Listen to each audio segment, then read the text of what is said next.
Dédé àsìkò gbogbo tí ẹ ti ń gbọ́ mi lé lóko tàbí lẹ́yìn òde, ẹ jẹ́ kí a gbàdúrà. Bàbá wa olùfẹ́ wa, àwọn agbẹ́yìnga fún àánú àtọ́jú rere ńláńlá o. Ìfẹ́ yín ńláńlá tí ẹ fi pa wá mọ́, tí ẹ fi mú wa rí ọjọ́ ẹtì èyí tí ó gbẹ̀yìn nínú oṣù kẹjọ.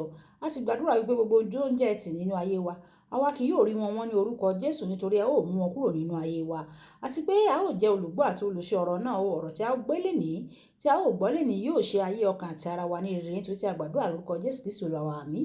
Ìwé ọ̀run ṣíṣí tí a tẹ ọwọ́ olùṣọ́ àgùntàn Enoch Adéjàre Adébóyè kọ. Èní ọjọ́ ẹtì, ọjọ́ kọkàndínlọ́gbọ̀n oṣù kẹjọ, ọjọ́ ẹtì ọjọ́ kọkàndínlọ́gbọ̀n oṣù kẹjọ. Àkòrí tí a ó gbé yẹ̀wò sọ wípé kò sí ọ̀ràn tí kò ní ìrètí, kò sí ọ̀ràn tí kò ní ìrètí. Àmú àkọ́sórí wa nínú ìwé Genesis orí ìkejìdínlógún ẹsẹ̀ ìkẹrìnlá. Genesis orí ìkejìdínlógún ẹsẹ̀ ìkẹrìnlá. Ǹjẹ́ ohunkóhun wà tí ó ṣòro jù fún Olúwa? Èmi ó padà tọ̀ ọ́ wá ní ìwòyí àmọ́dún, Sarah yóò sì bí ọmọkùnrin. Nígbà tí a mú bíbélì kíkà wa nínú ìwé Jeremiah orí ìkẹtàléníọgbọ̀n ẹsẹ̀ ìkẹrìndínlọ́gbọ̀n títí dé ẹsẹ̀ ìkẹtàdínlọ́gbọ̀n. Ìwé Jeremiah orí ìkejìléníọgbọ̀n ẹsẹ̀ ìkẹrìndínlọ́gbọ̀n títí dé ẹsẹ̀ ìkẹtàdínlọ́gbọ̀n. Nígbà náà ni ọ̀rọ̀ Olúwa tọ̀ Jeremiah wá wípé, wò ó, èmi ni Olúwa, Ọlọ́run gbogbo ẹran ara. Ohun kan wà tí ó ṣòro fún mi bí? Wàyí, ẹ jẹ́ ká tẹ́tí bẹ̀rẹ̀ jẹ́ láti gbọ́ ohun tí olùṣọ́ àgùntàn Enoch Adéjàre Adébóyè ní fún wa ní èní ọjọ́ ẹtì. Lọ́pọ̀ ọdún díẹ̀ sẹ́yìn, obìnrin kan tó ní ọkọ tó ní ọ̀pọ̀lọpọ̀ owó ní àdúgbò kan kò ní ọmọ. Òun àti ọkọ rẹ̀ wá ọ̀nà àbáyọ níbi gbogbo. Wọ́n sì ná owó lọ́pọ̀lọpọ̀, ṣùgbọ́n kò sí ìyípadà. Ní ọjọ́ kan, ọ̀kan nínú àwọn ẹbí ọkọ rẹ̀ sọ fún un pé kó má fàkókò ṣòfò mọ́, nítorí pé àwọn àjẹ́ kan ti gbé ilé ọmọ rẹ̀, kò sì lè bímọ mọ́. Ó wá sí ibi ìjọsìn ẹ̀mí mímọ́ kan. Ọlọ́run sì sọ pé ẹnìkan wà nínú ilé yìí o. Wọ́n ṣẹ̀ṣẹ̀ sọ fún un pé kò lè bímọ mọ́. Má ṣe ṣàníyàn rárá o, nítorí pé èmi yóò fún ọ ní ìbejì. Kò pẹ́ lẹ́yìn èyí, ó lóyún o. Ní ilé ìwòsàn, dókítà kan ṣe àyẹ̀wò rẹ̀. Ó sì sọ pé ó dàbí pé ọmọ kan wà níbí. Òun wá dá dókítà lóhùn wípé rárá o, kì í ṣe ọmọ kan ṣoṣo ló wà ńbẹ̀ o. Ọlọ́run ṣe ìlérí pé yóò fún mi ní ìbejì.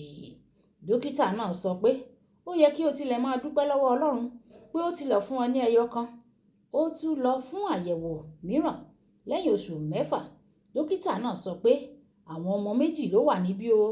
Nígbà tí àkókò rẹ̀ dé láti bí, wọ́n gbé e lọ sí ilé ìwòsàn tó wà lára àwọn èyí tí ó dára jùlọ ní òkè òkun. Ó sì béèrè fún iṣẹ́ abẹ. Lẹ́yìn tí wọ́n gbé àwọn ọmọ náà jáde tán, dókítà oníṣẹ́ abẹ náà wò káàkiri nínú obìnrin náà, kò sì rí ilé ọmọ rárá o. Nígbà tí obìnrin náà tají lẹ́yìn tí abẹ́rẹ́ orun tí wọ́n fún ṣiṣẹ́ tán, dókítà oníṣègùn abẹ náà sọ fún un pé mo ti ṣe ju iṣẹ́ abẹ 3,000 lọ. Èyí ni ìgbà àkọ́kọ́ tí mo gbé ọmọ méjì kúrò nínú obìnrin tí kò ní ilé ọmọ rárá. Jésù ń tẹjúmọ́. Ó wí pé kò ṣeé ṣe fún ènìyàn o, ṣùgbọ́n tí Ọlọ́run kò rí bẹ́ẹ̀ rárá o, nítorí pé kò sí ohun tí Ọlọ́run kò lè ṣe. Olùfẹ́, tí kò sí ohun tí ẹnikẹ́ni ti lè sọ, kò lè sí ohun tí ẹnikẹ́ni ti lè sọ nípa àwọn ìṣòro tó lè wà nínú ayé rẹ. Ọ̀rọ̀ rẹ kì í ṣe ohun tí kò ní ìrètí rárá o. Nígbà tí ènìyàn bá sọ pé ọ̀rọ̀ kan kò ní ìrètí, nítorí pé wọn kò tí ì bá Ọlọ́run tí ó ń yí ọ̀rọ̀ tí kò ní ìrètí padà ni wọ́n ṣe sọ bẹ́ẹ̀.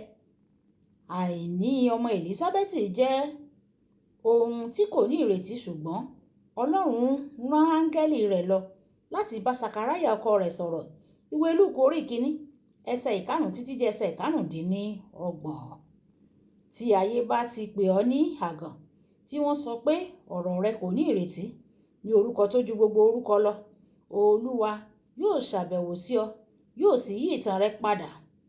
Tí ó bá jẹ́ wípé o ti ń sọkún, ò ń sọkún nínú ìbànújẹ́, ìwọ yóò bẹ̀rẹ̀ sí ní sunkún ayọ̀ ní orúkọ Jésù.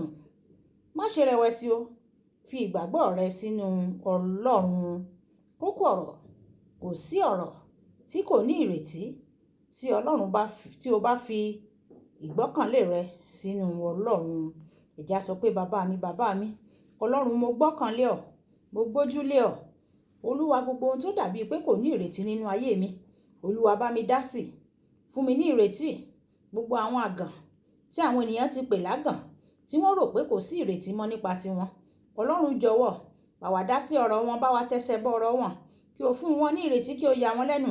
Bí o ti dá sí ọ̀rọ̀ ìyá Elizabeth, tí o dá sí ọ̀rọ̀ Hannah, tí o sì dá sí ọ̀rọ̀ Sarah, Olúwa jọ̀wọ́ bá wa dá sí ọ̀rọ̀ wọn. Olúwa bá wa pa wọ́n lẹ́rìn, fi ọmọ rere dá wọn lọ́lá. Àdúpẹ́ nítorí tí ẹ ti gbọ́ o.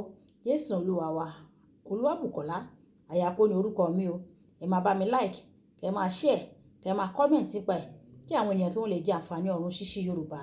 Ó dàbọ̀.